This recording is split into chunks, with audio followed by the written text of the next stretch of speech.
Assalamualaikum warahmatullahi wabarakatuh. Salam guru penggerak.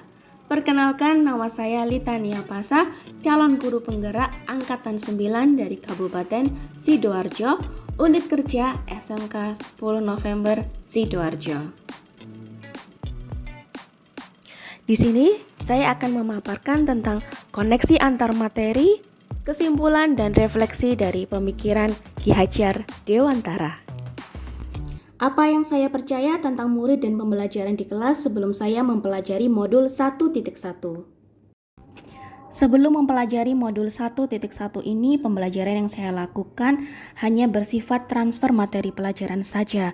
Ketuntasan dalam penyampaian materi lebih penting daripada memahami karakteristik murid, sehingga saya hanya melihat nilai dari aspek kognitif saja. Dan ketika ada siswa yang di bawah KKM nilainya, maka saya akan menganggap bahwa siswa itu adalah siswa yang tidak bisa dalam pelajaran saya, yaitu bahasa Inggris. Yang kedua adalah semua peserta didik dituntut untuk bisa menguasai segala materi. Seperti yang kita ketahui bersama, banyak sekali mata pelajaran yang dibebankan kepada siswa. Dan bagi beberapa guru termasuk saya menganggap bahwa setiap anak itu harus memahami dan menguasai materi yang diberikan oleh gurunya. Yang ketiga, sebelum mempelajari modul 1.1 ini, saya menganggap bahwa peserta didik adalah selembar kertas yang kosong dan kewajiban kitalah mengisi lembar-lembar tersebut. Setelah mempelajari modul 1.1 ini, pemikiran dan perilaku saya saat mengajar di kelas mulai berubah.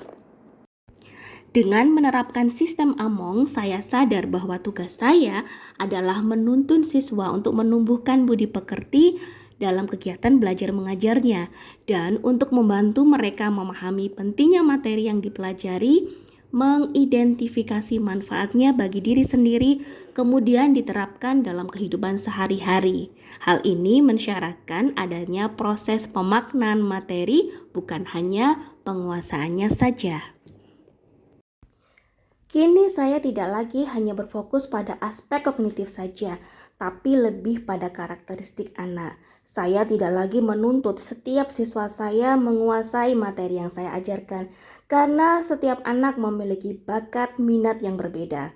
Dalam pembelajaran bukan ketuntasan kurikulum atau ketuntasan belajar, melainkan menuntun anak menjadi manusia yang berbudaya sesuai dengan kodrat alam dan zamannya.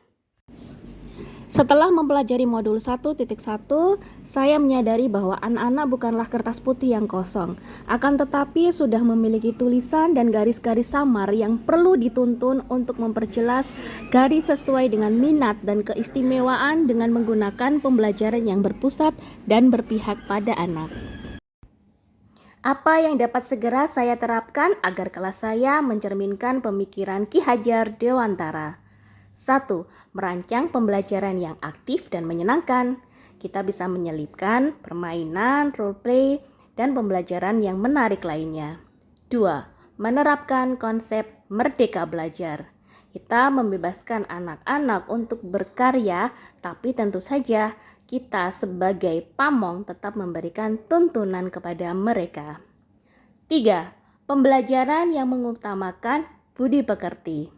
Dalam hal ini, kita tidak hanya berfokus pada aspek kognitif, tapi juga pada karakteristik dan budi pekerti anak.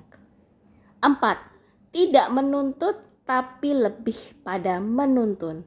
Kita menerapkan sistem pamong, sehingga guru sebagai pamongnya memberikan tuntunan, bukan tuntutan.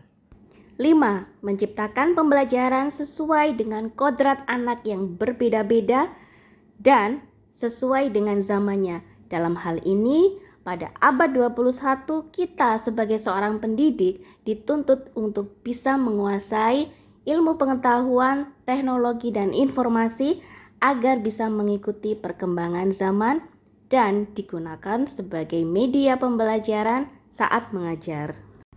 6. Merancang pembelajaran yang berpusat kepada siswa.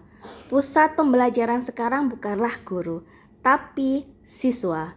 Guru melayani kebutuhan siswa yang berbeda-beda berdasarkan bakat, minatnya, bersendikan kekeluargaan berasaskan kemerdekaan.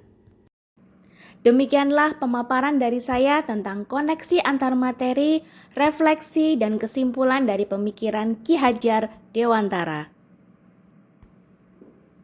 Tetap bergerak mewujudkan Indonesia maju. Wassalamualaikum warahmatullahi wabarakatuh.